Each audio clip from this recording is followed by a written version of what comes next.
익산 일빛교회 장권능 목사입니다.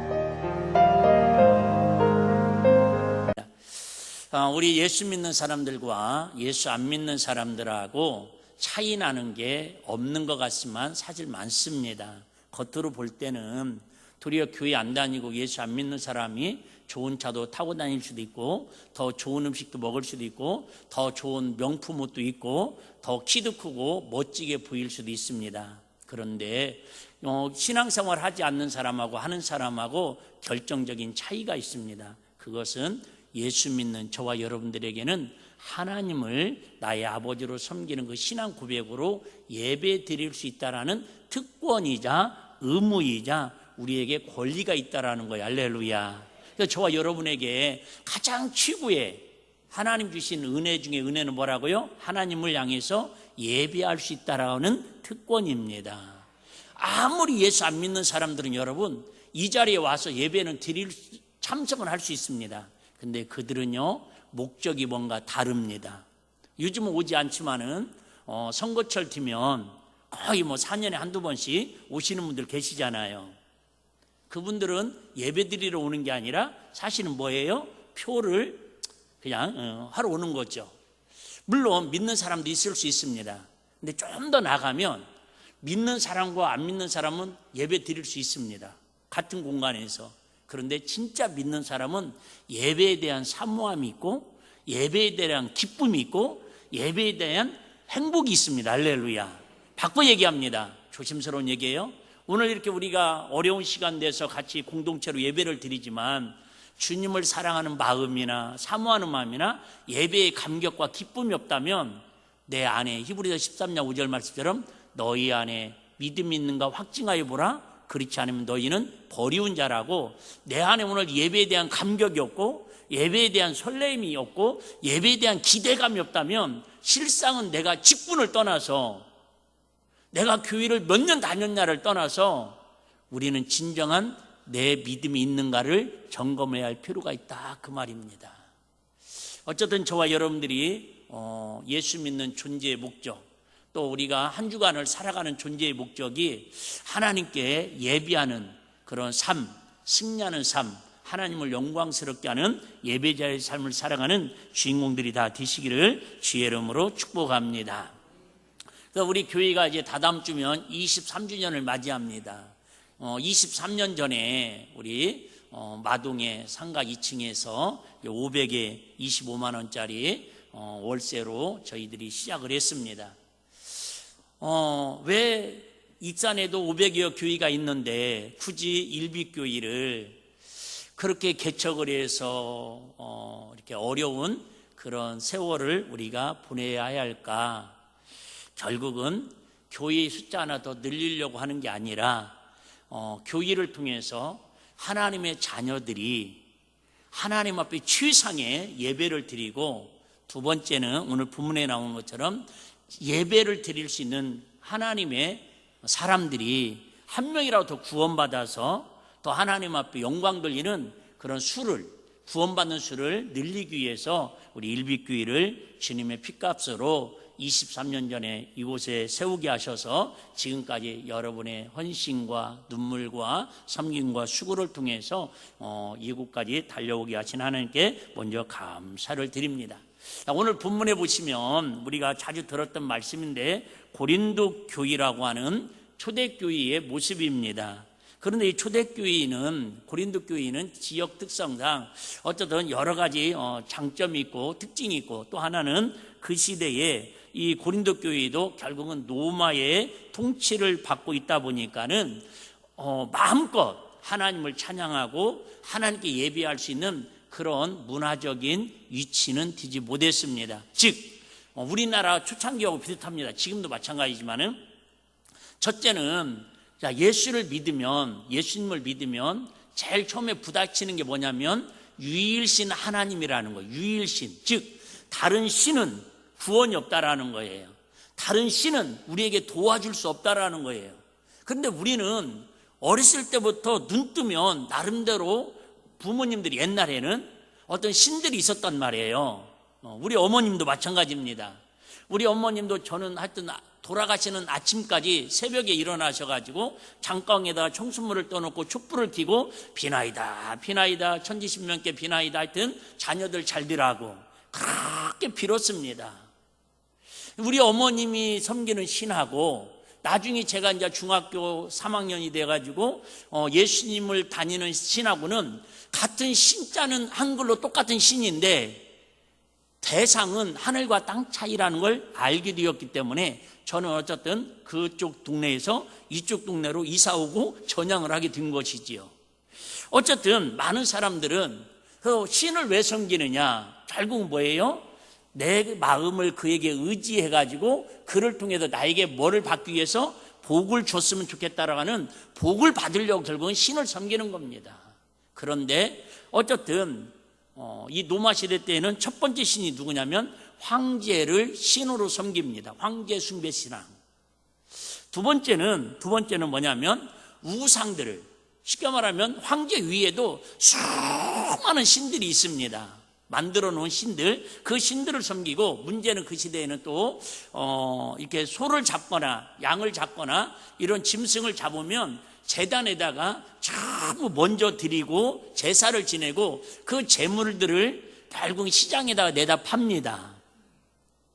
그러니까 특별히 이게 구별되지 않는 그런 고기를 먹으려면은 집에서 그냥 키운 거 잡아먹던가 시장에서 사다 먹는 건 거의 다 뭐예요? 일단은 제단에다 올린 우상 숭배에 우상의 제물로 드렸던 그런 음식들을 시장에다 사다 먹을 수밖에 없는 문화가 그렇습니다. 그러다 보니까 교회가 여러 가지 은사 문제도 있고 뭐 나가는 은혜 받은 담임 목사님한테 영향력도 있고 있지만은 이 우상의 제물 문제 가지고 고린도 교회가 상당히 심각한 분란이 일어났습니다. 좀 조심스러운 얘기 한마디 제가 언급하고 갈게요. 시국인 만큼 요즘 뭐 안 믿는 사람들은 그렇다 치고, 자, 목사님들 중에서도 또 예수를 잘 믿는다는 사람들조차도 어떤 분들은 지금 탄핵 찬성 집회에 가가지고 빨리 탄핵을 하라고 열심히들 지금 이 추위에도 불구하고 걸기대회를 하고 있습니다. 근데 또 어떤 분들은 막 저기 어디에요? 막 경상도 요즘 부산에서까지 광주까지 오고 서울에서 오고 또 나름대로 이 탄핵을 또 반대하는 그런 목사님들, 그런 성도들도 있습니다. 또 대부분의 저처럼 양쪽에 쓰지 않냐고 이렇게 중립에 서서 약간은 나라를 위해서 기도는 하지만 침묵하고 있는 목회자들이나 성도들도 있습니다. 여러분 볼 때에 하나님이 보실 때 그러면 어떤 사람을 하나님이 더 사랑하는 사람이고 어떤 사람이 믿음이 좋은 사람입니까? 물론 자기 생각에 내가 평양된 내가 속한 데에 속한 사람을 하나님이 더 사랑하고 그 사람들이 옳다고 당연히 생각을 하겠죠. 지금 고린도 교회도 마찬가지다 그 말입니다. 자, 우상의 제물을 먹어도 된다고 생각하는 사람들은 누가 옳다고 그래? 하나님이 우상의 제물을 먹고 형제간에 우애하는 걸 하나님이 기뻐하는 일 아니겠느냐 이렇게 해석할 수 있지 않습니까? 그런데 오늘 또 바울이나 저 같은 사람은 뭔 소리냐, 우상의 제물을 먹으면 절대 안 된다 이렇게 또 하나님이 이걸 기뻐한다라고 주장하는 사람도 있을 수 있다라는 거죠. 그럼 여러분 그러다 보면 이제 갈등이 되고 집안에서 서로 분쟁이 되고 고린도 교회도 그래서 자 여러분 지금도 마찬가지지만 고린도 교회 지역에서 그 당시에 예수님을 믿고 신앙생활을 한다라는 것은 상당히 어려운 때입니다. 여러 가지를 손해보아야 하고 포기해야 예수님을 믿을 수 있는 그런 상황입니다. 우리 선배님들도 마찬가지입니다. 처음에 140년 전에 이 나라에 선교사님들이 들어오셔가지고 복음을 전할 때에 얼마나 우리 처음에 믿었던 분들이 많은 것들을 포기했습니까? 어떻게 보면 뭐 꼭 그 문화는 아닐 수 있겠지만 그래도 어쨌든 상투 잘라냈잖아요. 옷이 바뀌어졌잖아요. 특별히 뭐가요? 제사 문화가 여러분 바뀌어졌잖아요. 그로 인해서 얼마나 이 땅에 많은 선배들이요 피를 흘리고 순교 현장으로 사라졌는지 모릅니다. 자, 그럼에도 불구하고 왜 이렇게 어려운데, 우리나라도 어려운데 지금 어렵잖아요. 지투양난이잖아요. 정치적으로도 종교적으로도. 아니 게 정치를 가지고 왜 종교가 이렇게 힘들어야 하냐, 그게 가슴 아프다 그 말입니다. 정치의 소용도 있으려게 왜 교회들이 이렇게 서로 그냥 서로 대립하고 반목하고 서로 막 목사님들끼리 서로 응? 저 사람은 이단이다, 저 사람은 변했다, 저 사람은 가짜다, 막 지금 목사님들끼리 서로 그러고 있습니다. 난 그게 가슴이 아프다라는 거예요. 도리어 종교를 통해서 정치가 화합하고 하나 됐으면 좋겠다라는 게 성경의 의미인 줄로 믿습니다. 어쨌든 그래서 고린도 교인들도 정말 예수 믿기가 쉬운 상황에서 어렵게 예수 믿어가지고 교회에 와서 얼마나 열심히 기도합니까? 얼마나 여러분 영혼을 사랑합니까? 말씀을 사모합니까? 그런데 이 우상의 제물을 먹느냐 마느냐 가지고 쉽게 말하면 고기를 먹느냐 마느냐를 가지고 교회가 양쪽으로 쫙 갈라졌습니다. 그때 바울이 이렇게 얘기합니다. 31절에서 저와 여러분들 이 말씀이 오늘 가장 핵심 말씀인데요. 자, 그럴 수 있잖아요, 여러분. 이런 생각 가질 수도 있고, 이런 상황에 처할 수도 있고, 내 생각이 맞을 수도 있고, 내 생각이 다를 수도 있고. 그런데 중요한 것은 이제 기준은 하나님이 말씀이라는 거죠. 자, 그런즉 너희가 먹든지 마시든지 무엇을 하든지 시작 다 하나님의 영광을 위하여 하라. 하나님의 영광을 위하여 하라는 말은 그냥 이렇게 기억하시면 좋습니다. 먹든지 마시든지 하나님께 한번 물어보라는 거예요. 뭘 하든지. 그러면서 내가 이걸 먹음으로써 이 일을 함으로써 이 행동을 함으로써 하나님께 영광, 좀 말이 이렇게 약간 포괄적이잖아요. 근데 이렇게 생각합니다. 하나님께 뭐가 되느냐? 기쁨이 되느냐? 한번 생각을 해보자, 그 말이죠.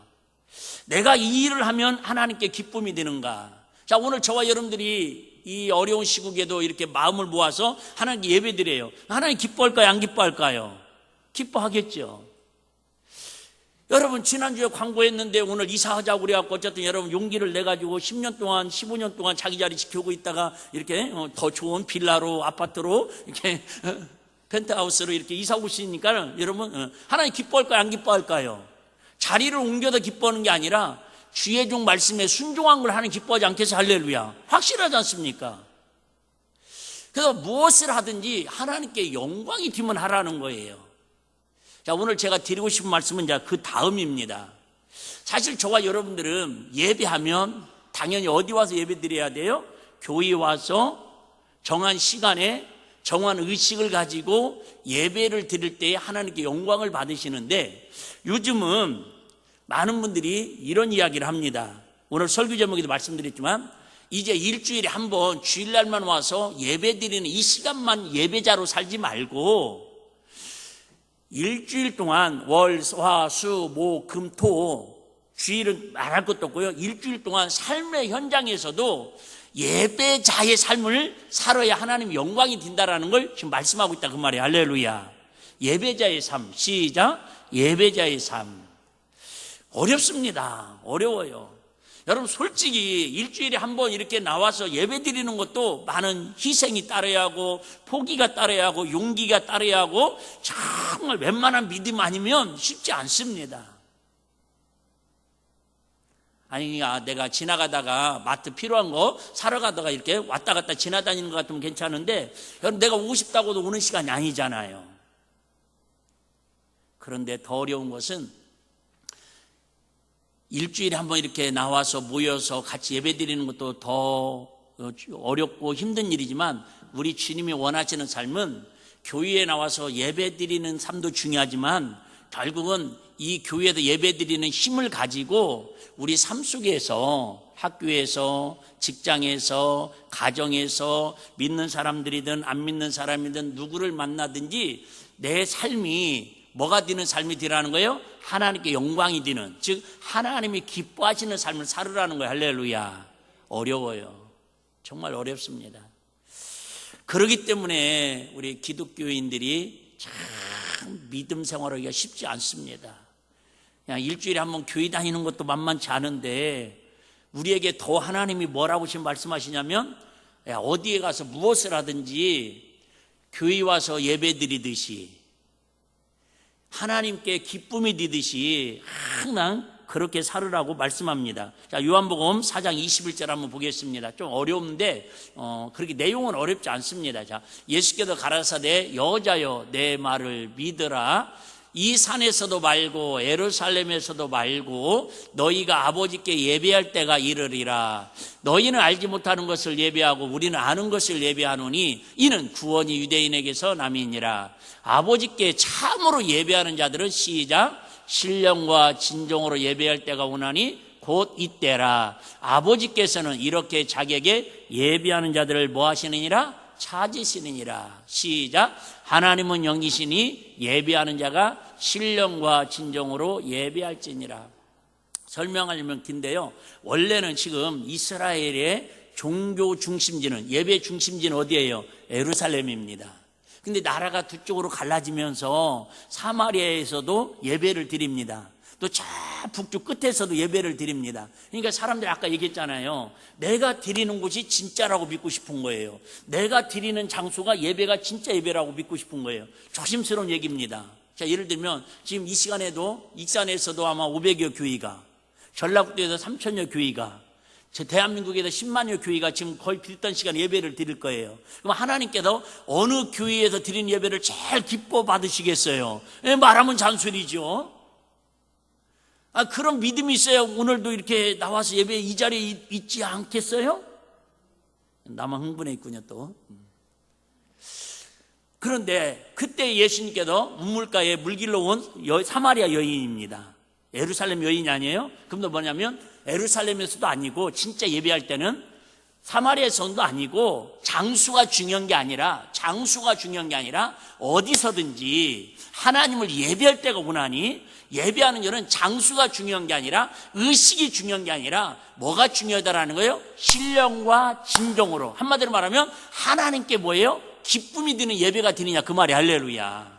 하나님께 기쁨이 드는, 즉 주인공이 누가 되어야 한다는 거예요? 하나님이 되시고 예수님이 되어야 하는데, 어떤 분들은 요즘 이렇게 막 예배를 비판하는 분들도 있습니다. 목사님들이 강단에서 어떻게 보면 성령팔이 한다고 예수님께 기쁨이 되고 하나님의 영광을 드러내는 예배를 드려야 하는데 하여튼 이상한 얘기들만 하고 끝난다 이 말이죠.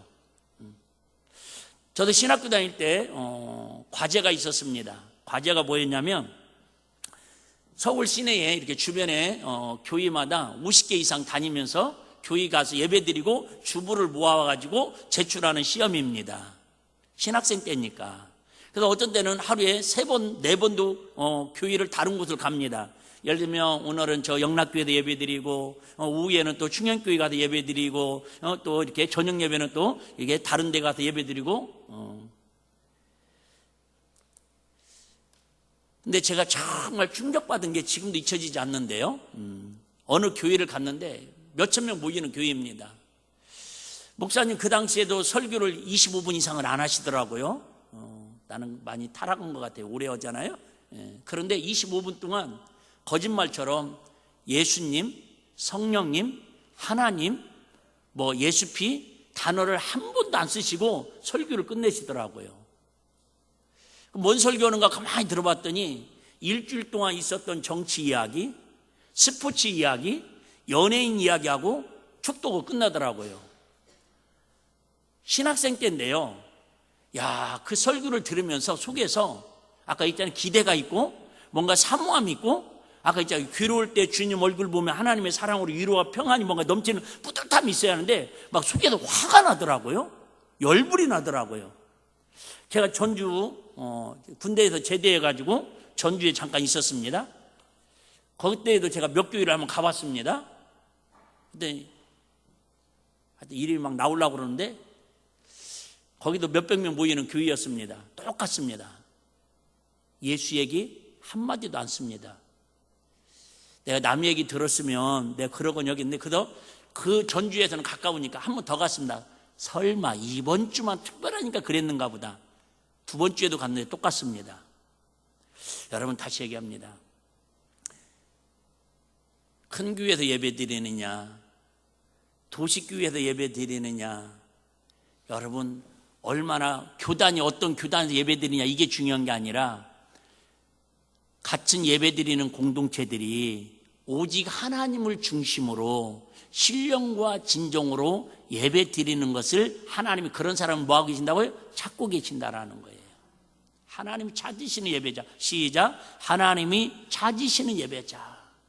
하나님이 기뻐하시는 예배자, 하나님이 찾으시는 예배자가 되어야지 하나님께서 토해버리고 싶은, 하나님께서 유면하고 싶은 그런 예배자 있을 수 있어요, 없어요? 오늘 말씀 들어보니까 있을 수 있잖아요.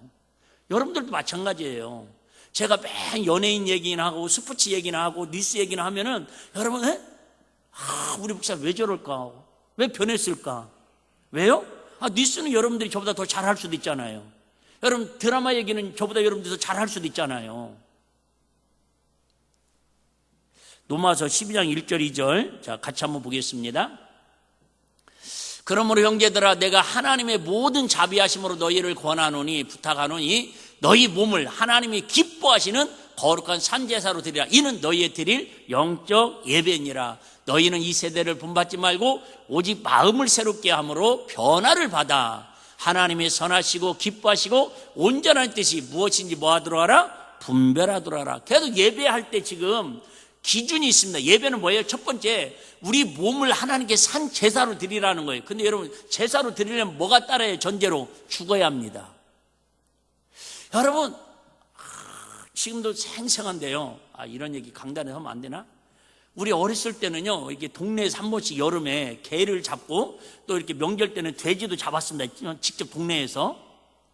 근데 우리 하여튼, 우리 누나 집이 우리 이집에 살았었는데요. 우리 조카들이 있었어요. 근데 개를 이렇게 팔아가지고, 이제 동네에서 잡아가지고, 이게 목매달아 잡아가지고 가만히 이렇게 해, 그런데 지금도 생생합니다. 우리 조카들이, 위에 있는 조카들이, 그 개가 팔려서 이렇게 동네 사람들이 끌어다가 이제 그 잡아서 이렇게 하려고 그러는데요. 막 개가 눈에서도 눈물이 나는 게 보이고요. 그 우리 조카들 둘이요, 막 그 개가 끌려가는데 막 엉엉 울던 게요. 지금도 생생합니다. 거의 50년이 다 지나가는데. 이처럼 여러분, 재물이 든다라고 하는 것은 죽어야 한다라는 거예요. 여러분, 예배라고 하는 것은 하나님께 기뻐하는 예배자가 되려면 첫째 뭐예요? 재물이 되라는 거예요. 우리 몸이, 내 마음과 생각이 재물이 되려면 첫 번째 뭐예요? 죽어야 한다라는 거예요. 그런데 예배가 왜 은혜가 안 되냐면 다 살아있어요. 내 생각, 내 고집, 내 아지, 내가 여러분 자리 옮긴 거 가지고 내가 이렇게 흥분할 일입니까? 담임 목사가 아니잖아요. 왜요? 다 여러분 나름대로 여러분 생각이 있어요. 다 여러분 나름대로 앉는 이유가 있다니까요. 그런데도 여러분 예배니까 뭐예요? 내 생각을 죽이는 거예요. 내 마음을 낮추는 거예요. 그게 하나님 기뻐하는 재물의 예배다 그 말입니다. 할렐루야. 그래도 기쁜 거예요 제가. 여러분 뭐 자리 좀 옮겼다고 뭐 이렇게 제가 목사가 막 흥분하고 막 다른 교회처럼 이게 아니잖아요. 지금도 마음이 조금 1% 불편한 사람도 있을 거예요. 지난주까지만 해도 아니 목사님 얼굴이 잘 보였는데 나보다 키가 큰 사람이 앞에 앉아가지고 숨기는 좋은데 또 필요할 때는 또 이게 불편하네. 불편하면 앞으로 나오시면 됩니다. 앞에 자리 많습니다. 그래요 여러분, 예배는요, 재물은 내가 재물이 되어야 하는데 그러려면 뭐 한다고? 첫째가 죽어야 한다는 거예요. 그 다음에 나오는 얘기가 뭐예요? 죽는데 그냥 죽어요? 아니라요. 기쁨으로 죽어야 한다는 거예요. 기뻐하라 그러잖아요. 재물이 되어서 기뻐하라. 성경에 보면 특별한 사람인데 아주 평범하면서도 평범한 사람인데 아주 비범하게 살았던 인물이 있습니다. 참 이 사람은요, 저도 신앙의 모델로 삼고 싶을 만큼 그렇게 참 좋아하는 인물입니다. 그런데 다른 성경의 주인공들 인물처럼 특별히 한 게 없어요. 이순신 장군처럼 뭐 나라를 구한 것도 아니고요. 세종대왕처럼 한글을 만든 것도 아니고요. 성경에도 그런 거 있잖아요. 막 엘리사처럼 막 큰 능력을 나타내고 모세처럼 홍해바다를 가르고 뭔가 내가 이런 사람이야. 뭐 좀 이런 거 있잖아요. 근데 이런 행적이 하나도 없는데 정말 우리 신앙의 가장 모델로 삼고 싶은 그런 인물이 있어요. 아주 평범하면서도 아주 특별한 인물. 그 사람이 누굴까요? 안 맞춰줘도 감사해요. 여러분들이 또 낼름 제가 생각했던 정답을 얘기하면 내가 왜 필요하겠어요? 알지만 겸손해 주셔도 감사해요. 누구냐면 에녹이라는 사람입니다. 에녹. 제가 지금까지 서론 말한 거 공감하시나요? 에녹은요 65세에 결혼을 했습니다. 늦게 했죠. 65세에 결혼을 해서 아들을 낳습니다. 그 아들이 이름이 누구냐면 무드셀라입니다. 무드셀라. 아들을 낳은 후에 몇 년을 더 사냐면 300년을 삽니다. 그래서 총 몇 살까지 살아요? 365세, 365일 하나님 은혜로 살아서 제일 중요한 것은 구약 성경에 두 사람이 있는데요. 죽음을 맛보지 않고 하늘로 그대로 승천한 사람이 바로 이 에녹이 최초의 인물입니다. 근데 놀라운 것은 365세까지 살면서 성경에 뭔 업적이 한 번도 없다니까요. 뭘 만들었다, 노아처럼 방주를 지었다, 아브람처럼 뭐 본토 친척 아비집을 떠나서 막 화려한 행적이 없습니다. 65세에 결혼해서 무드셀라를 낳고 300년 동안 딱 한 단어가 마음에 드는 단어가 있습니다. 한번 따라해 보실까요? 하나님과 동행하였더라. 한 번만 더 시작. 하나님과 동행하였더라.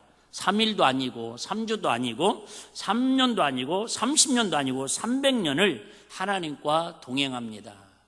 똑같이 우리와 함께 결혼하고 애 낳고 살았는데 65세까지는 평범하게 살았는데 전환점이 있는데요. 아들을 낳았어요.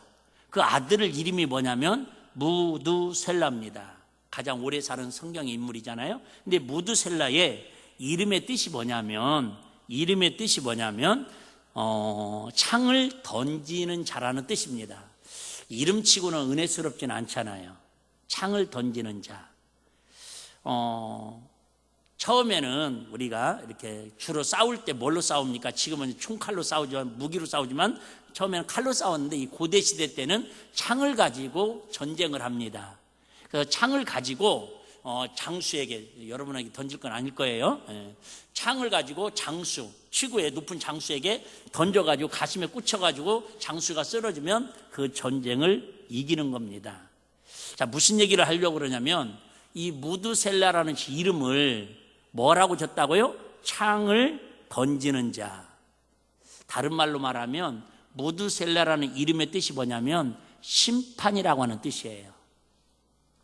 그래서 그 이후에 노아를 통해서 정확하게 물로 심판하는 그 과정은 다음에 설명해 드릴게요. 어쨌든 이 얘기예요. 자, 하나님께서 65세에 결혼해서 무드셀라를 낳는데 하나님께 이름을 이렇게 지라고 그럽니다. 무드셀라로 져라. 즉 뭐예요? 야, 에녹아, 너 지금 행복하냐? 너 지금 아들 보면서 아주 기쁨이 충만하냐? 손주 재롱에 살맛나냐? 그런데 분명한 거 알아? 무드셀라가 죽고 나면은 뭐가 올 거야? 심판이 올 거야. 너는 지금부터 기뻐하고 즐거운 삶도 중요한데 네 인생에 뭐가 있다는 걸 항상 깨닫고 살아라. 심판이 있다는 걸 깨닫고 살아라. 즉 육신이 어느 순간에 그냥 심판이 있잖아요. 히브리서 9장 27절에 인간이 죽는 것은 한번 정하신 거죠. 그 외에는 심판이 있느니라. 그 심판이 있다는 걸 항상 깨달으면서 무슨 얘기예요? 그러면 너는 하루하루의 삶을 무슨 삶을 살아라? 하나님이 기뻐하시는 삶을 살아라. 자, 그 당시에 여러분, 그 당시에 예배당이 있었을까요? 없었을까요? 없었습니다. 여러분 성경이 있었을까요? 없었을까요? 없었습니다. 여러분 뭐 우리처럼 이렇게 뭐 반주기가 있고 뭐 찬양팀이 있었을까? 없었습니까? 없었습니다. 에녹은 우리처럼 이렇게 공동체 예배를 드리는 시간은 없었습니다. 확실한 건. 그런데 에녹은 늘 아들을 보면서 그래, 내 인생에 분명히 심판이 올 거야. 그러니까 오늘도 먹든지 마시든지 무엇을 하든지 아이들을 키우는 목적도, 돈을 버는 목적도, 오늘도 내가 일을 하는 목적도 하나님이 기쁨이 되는, 즉 내 삶이 예배자의 삶을 살 거야. 항상 그 아들을 바라보면서 자기 자신을 점검하고 살아서 하나님이 그를 한 거 아무것도 없어요. 한마디로 뭐만 잘한 거예요? 예배만 잘 드린 예배자의 삶을 살았더니 하나님께 에녹을 이 땅에서 죽음을 맛보지 않고 최초로 하나님 나라에 승천한 신앙의 모델로 우리에게 세워주셨더라, 그 말입니다. 여러분, 그 교회에서 드리는 예배는 좀 죄송한 표현이지만 근데 사실은 교회에서 드리는 예배도 안 드리는데 삶의 예배자를 이야기하는 건 조금 어불성설인데 그래도 공식은 그렇습니다. 우리가 교회에서 예배 드리는 건 뭐와 같으냐면 예배 훈련하는 겁니다. 예배 훈련. 그래서 강력해야 돼요. 사실은. 그래서 제가 어느 교회를 한번 이렇게 방문을 했는데 그 교회는 오후 예배도 없고 저녁 예배도 없더라고요. 목사님 연세도 78세입니다. 은퇴도 안 하시고. 그런데 교회가 상당히 역동적인 게 느껴집니다. 그런데 궁금해서 물어봤습니다. 목사님네 교회는 오후 예배, 저녁 예배 안 드립니까? 그랬더니 안 드린다라는 거예요. 그 대신 낮 예배를 시작만 있지 끝이 없답니다. 장로님들도 뭐 7, 8분 드시고요.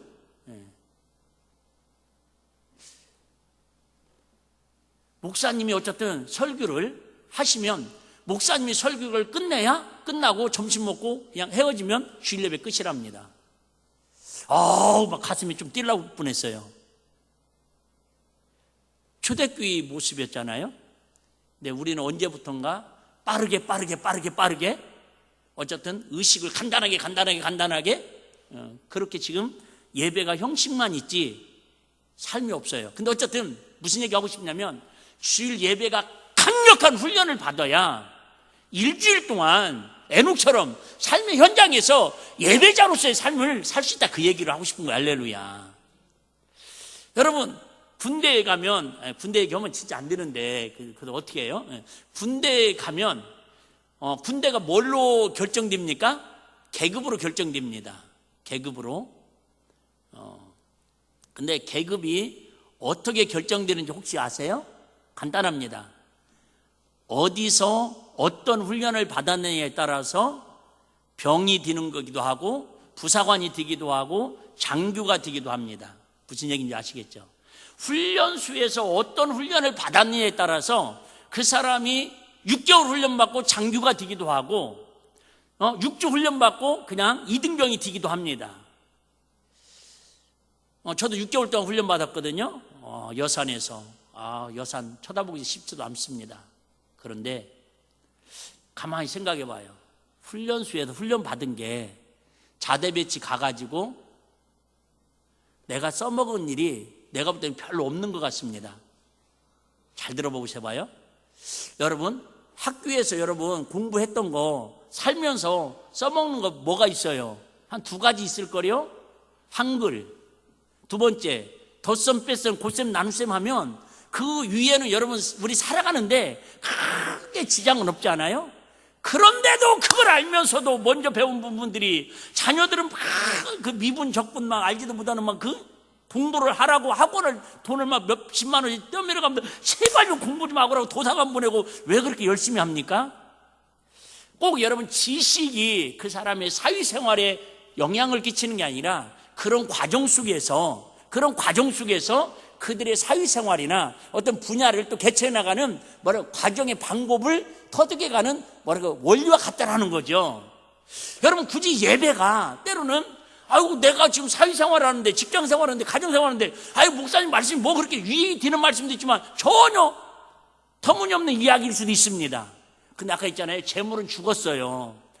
예배 시간만큼 내가 오늘 내 생각이 죽었다, 내 의지가 죽었다고 하나님 내 뜻대로 하시옵소서, 그 말씀을 기대하고 사모하는 마음으로 아멘 하고 받다 보면요, 여러분 삶의 현장에서 하나님 때로는 힘 주시고 때로는 기도의 능력을 주시고 때로는 진짜 참지 못할 상황에서도 참게 되는 하나님의 위로를 경험할 수 있는 은혜가 예배를 통해서 삶의 현장에 공급되는 은혜가 있기를 주의 이름으로 축복합니다. 그러기 위해서 우리가 예배에 집중해야 한다는 거예요. 예배가 되지 않으면 여러분, 교회에서 1시간 예배도 안 되는데 삶의 예배가 어떻게 되겠어요?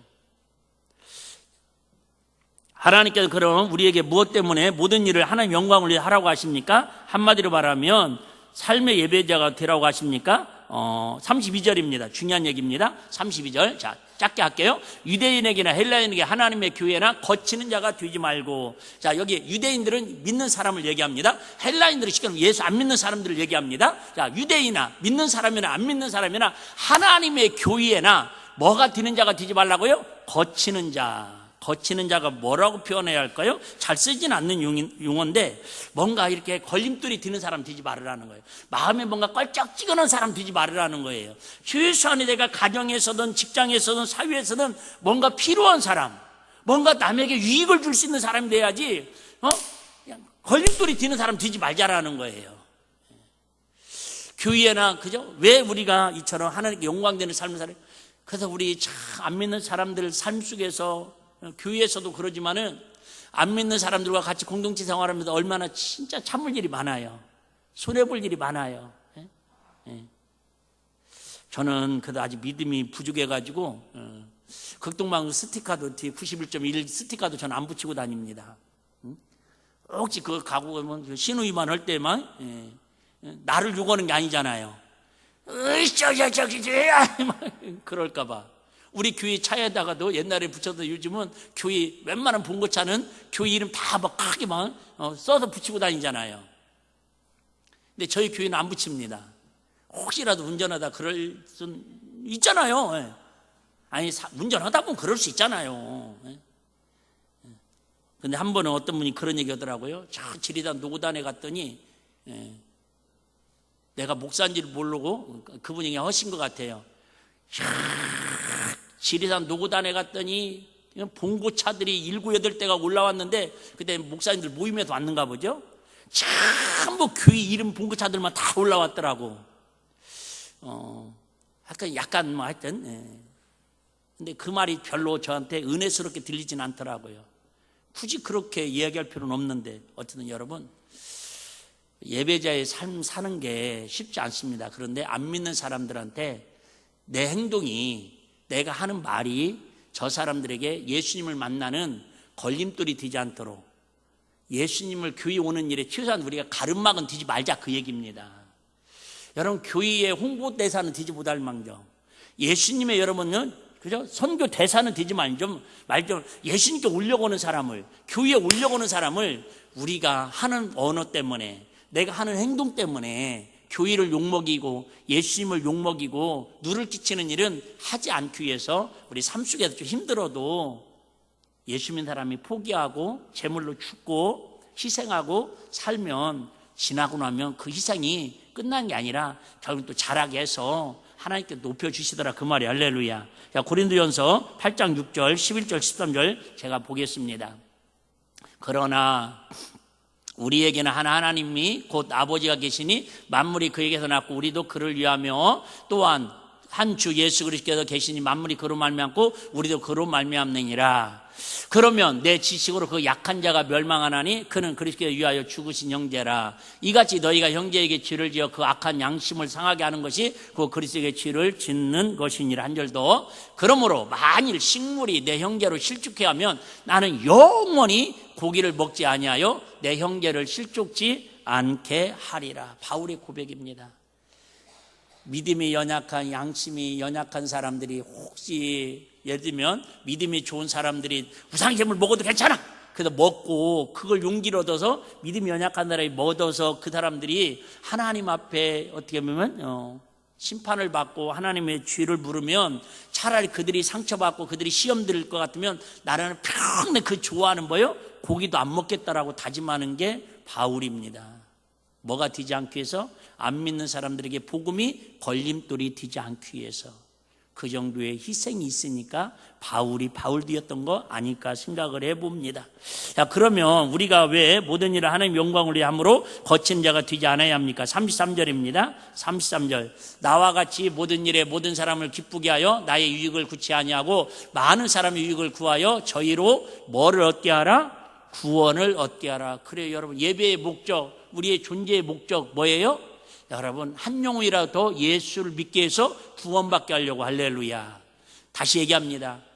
여러분, 여러분들이 하는 행동이 하나님께 영광이 되지 않고 하나님께 기쁨이 되지 않는데 그 사람을 구원시킬 수 있는 그게 축복의 길이 된다면 저는 말리고 싶지 않다 그 말입니다. 그런데 여러분, 순간에 그게 그럴 것 같은데 그래도 역시 예수 믿으니까 뭔가 다르다. 저런 손해를 보면서도, 저런 핍박을 받으면서도 저렇게 위기를 인생을 간단 말이야. 뭔가 있는가 보다. 그렇게 해서 그 사람들을 구원하는 것이 좀 시간이 더디더라도 지금 그 사람들이 좋아하는 거, 예를 들면 주일날 같이 놀러 다니고 형제들끼리 같이 뭐 여러분 그렇게 해서 지금은 그 사람들이 뭐 금방 전도될 것 같지만 절대 그렇게 해서 전도되는 게 아니다라는 걸 우리에게 교훈하고 있습니다. 마지막으로, 그러면 어떻게 우리가 모든 일을 하나님께 영광을 위해, 기쁨을 위해 살 수 있겠습니까? 자, 고린도전서 11장 1절입니다. 자, 우리 같이 한번 읽습니다. 시작. 내가 그리스도를 본받는 자 된 것 같이 너희는 나를 본받는 자 되라. 성경 인물 중에서 가장 부러운 사람, 가장 진짜 막 배 아픈 사람, 난 정말 평생 우리 주님 앞에 서는 날까지 이렇게 한번 설교하고 주님 앞에 갔으면 참 수원이었겠다는 마음도 들어요. 사랑하는 일빛교회 성도 여러분, 내가 예수 그리스도를 사랑하고 본받는 것 같이 여러분들도 저를 본받는 자 되세요. 아멘 해주시는 분들 속으로 있는데 7분, 내가 진짜 진심으로 부담감을 가지면서 감사한 마음을 전합니다. 여러분 자녀들한테 이렇게 얘기할 수 있으면 됩니다. 명절 때 세배할 때 세뱃돈 주기 전에 세뱃돈 주면서 사랑하는 손자, 사랑하는 아들, 딸, 정말 다른 건 모르겠는데 내 예배하는 거, 내가 하나님을 사랑하고 믿음 생활하는 거, 이것만큼은 엄마 아빠를 본받았으면 좋겠어. 이렇게 세뱃돈과 함께 줄 수 있는 할아버지 할머니 부모님이 된다면 얼마나 행복할까. 얼마나 행복할까. 당당하게 사도 바울처럼 일비교회 사랑하는 성도들이요, 내가 주님을 본받는 것처럼 여러분들 저를 본받으세요. 이렇게 말 못하잖아요. 주님을 본받자고 위치는 것뿐이지. 어쨌든 우리 힘으로 안 됩니다. 한 절만 더 읽고 마칠게요. 요한복음 8장 29절 30절입니다. 나를 보내신 이가 나와 함께 하시는도다. 내가 항상 그의 기뻐하시는 일을 행함으로 나를 혼자 두지 아니하셨느니라. 같이 한번 읽을까요? 이 말씀을 하심에 많은 사람이 믿더라. 항상 예배의 끝은 뭘로 끝난다고요? 구원의 감격, 믿는 걸로 끝납니다. 믿는 사람이 늘어나더라. 여러분, 교회가 그래서 예배가 성공하고 예배가 하나님께 영광이 되면요, 여러분 내가 행복하니까 어쨌든 가정이 행복하고 그 행복이 바이러스가 퍼져가지고 구원받는 수가 늘어나는 역사가 일어날 줄로 믿습니다. 한번 따라하고 마칩니다. 예배는 모든 일을 하나님의 영광을 위해서 하는 것입니다. 예배는 모든 일을 하나님의 영광을 위해서 하는 것입니다. 아멘.